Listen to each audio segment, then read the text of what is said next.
नमस्कार मित्रांनो, हनुमान जन्मोत्सवाच्या दिवशी काही छोटे छोटे उपाय जे तुमच्यासाठी अत्यंत महत्त्वाचे आहेत. मित्रांनो, हनुमानाला केळीचा प्रसाद खूप आवडतो. त्यामुळे 11 केळी घेऊन त्यामध्ये एक एक लवंग लावल्यानंतर हा प्रसाद हनुमानाच्या मंदिरामध्ये अर्पण करावा आणि त्यानंतर तो लहान मुलांना वाटून द्यावा.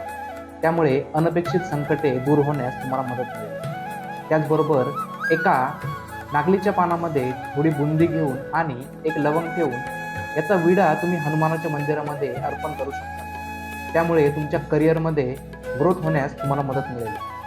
त्याचबरोबर 11 वेळेस हनुमान चालिसाचा पाठ करून एका पंतीमध्ये मोहरीचं तेल किंवा चमेलीचं तेल टाकून त्यामध्ये 2 लवंग टाकून हा दिवा तुम्ही हनुमानाच्या मंदिरामध्ये नक्कीच लावावा. यामुळे तुमच्या घरामधले अनपेक्षित खर्च कमी होण्यास नक्कीच मदत मिळेल.